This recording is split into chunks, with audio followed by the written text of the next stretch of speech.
tous, nous sommes sur l'épisode 3 du podcast de New Business IoT.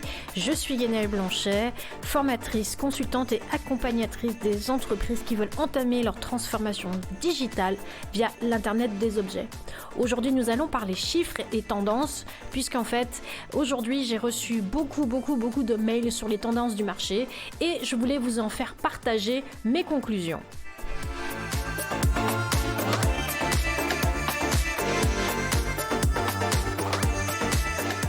Commençons par la tendance générale et je vais commencer par un rapport qui a été édité par l'International Data Corporation qui est en fait une espèce de prévision, qui a démarré en 2017 dans lequel en fait on pense que les dépenses mondiales ont peut-être déjà dépassé les 1000 milliards de dollars et que l'année prochaine, les dépenses consacrées au projet IoT devraient augmenter de 100 millions de dollars supplémentaires et 55% de ce montant en fait seront consacrés aux logiciels et aux services.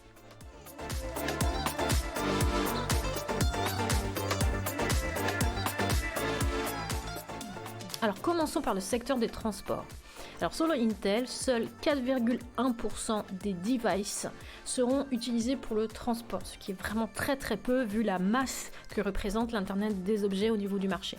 Donc en fait, on a répertorié 40 entreprises sérieuses qui travaillent sur le développement de bus autonomes notamment, et la technologie n'est pas encore tout à fait mature, et en plus, peu de gens veulent intervenir ou investir sur ce type de secteur. Alors parlons maintenant des villes intelligentes.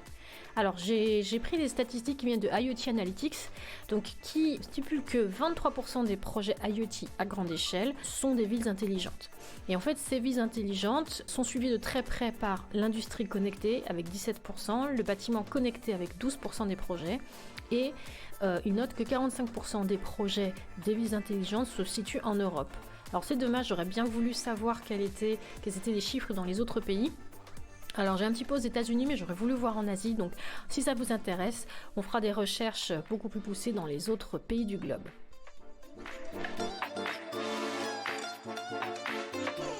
Alors le healthcare, la e-santé, les statistiques ont l'air de montrer que les choses se portent très bien au niveau de ce secteur, puisque si on en croit les chiffres, les revenus de l'IoT liés à la santé augmenteront à plus de 135 milliards de dollars d'ici 2025. Et donc 26 milliards d'appareils IoT, donc 26 milliards de devices seront déjà utilisés dans le secteur de la santé et on estime que l'on passera à 75 milliards d'ici la fin 2025. La e-santé c'est très large, qu'est-ce qu'on peut faire dans ce type de secteur ? Eh bien il s'agit de la surveillance des patients, mais également de la récupération de données afin de pouvoir faire des prévisions. Et donc bien entendu, l'IoT ne sera pas seul, on utilisera bien entendu le big data, le machine learning et pourquoi pas l'IA. Et qu'en est-il du smart building ? Eh bien, le smart building se porte très bien aussi, puisque cela fait partie des segments à la croissance la plus rapide en ce qui concerne l'IoT. Elle devrait croître de 42% cette année, donc on va passer de 0,31 milliards à 0,44 milliards d'unités en points finaux IoT. Et donc les appareils d'éclairage, l'éclairage connecté serait le principal moteur de croissance.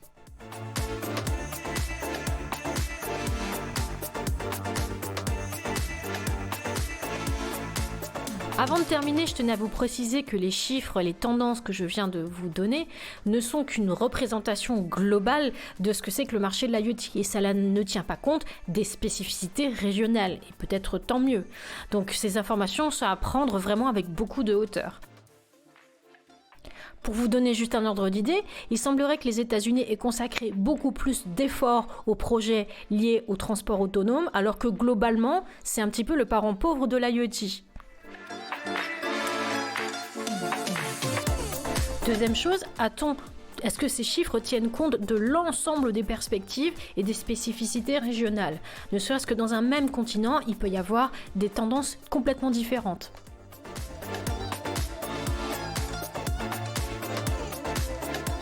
Merci de votre attention, merci de votre écoute. N'oubliez pas de vous abonner à la page LinkedIn New Business IoT.